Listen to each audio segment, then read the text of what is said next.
Kuna kundi la watu linajiita G55 ambalo linazunguka nchi nzima kudai kwamba wao ni kundi la watu 55 wanaopingana na msimamo wa no reform no election.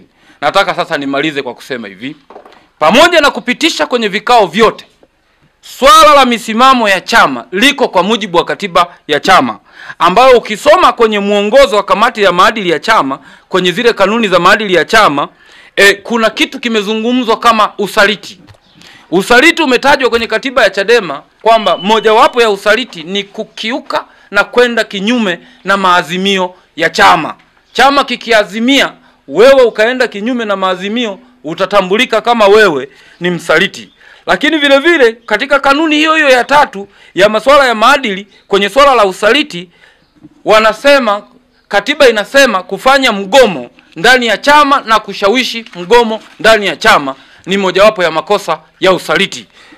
Tushiriki kuwasaidia Watanzania wenye matumaini makubwa na chama chetu kuweza kupinga wahuni wachache ambao wanataka kutokea kwenye chama chetu, na huu umekuwa utaratibu kila baada tunapofikia kwenye chaguzi. Magenge ya wahuni yanatokeza yakiwa yameagizwa na watu wa Chama cha Mapinduzi na mamlaka zingine za dola kuhakikisha kwamba kiu ya Watanzania haiwafikii.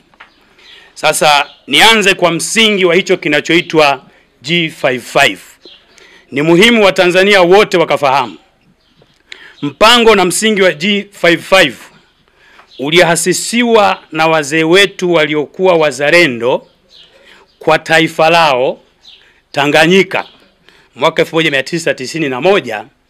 Wazee hao waandamizi wenye busara zao waliounda timu ya pamoja na kumfikia Mwalimu kumweleza muungano wa Tanganyika na Zanzibar sio matakwa ya Watanganyika wala Wazanzibari, na wakamweleza wazi kabisa kwamba hakutakuwa na uhalali wowote.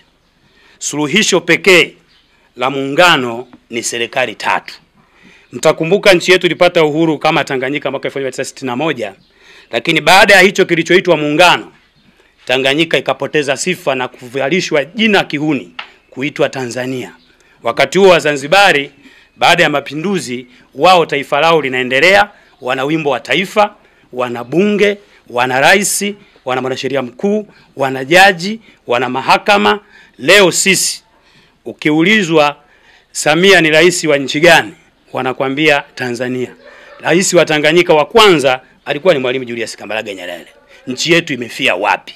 Kwa hiyo nilitaka kuweka msingi wa wazee hawa, na nitawataja wachache baadhi kwa majina, akiwemo Jenerali Ulimwengu, Njeru Kasaka, Philip Mlo.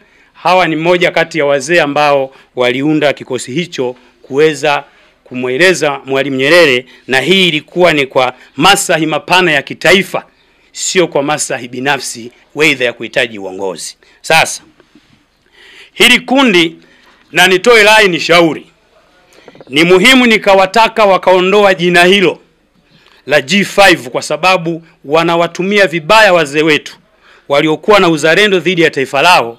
Badala yake wao wameanzisha genge ambalo kimsingi kwa mujibu wa chama chetu ni wahuni, na hawa ni wasaliti, na mtu yote ambaye anapingana matakwa ambayo yako kikatiba kwa mwongozo wa chama chetu. Nitasoma pia kwenye katiba yetu hii ndogo ya chama ambayo wanachadema wanaijua vizuri, ukurasa namba 91 kwenye maudhui ya chama. Tasoma kipengele kimoja kwenye ibara ya 4 kinasema: Baraza Kuu ndilo lenye jukumu la kufanya mabadiliko ya maudhui ya chama kwa kushirikisha uongozi wa chama ngazi ya wilaya na majimbo, na kwa kuzingatia maoni ya umma kupitia asasi zao za kijamii. Tunaposema hatuna imani na baadhi ya watu, tunamaanisha John Mlema aliyekuwa mkurugenzi wa habari wa chama chetu, aliyemaliza muda wake, amekiri kwenye press yake ya mchana wa leo, ndani ya hao watu 55 G55 wapo wengine tunao na wanaendelea kutengeneza mazingira.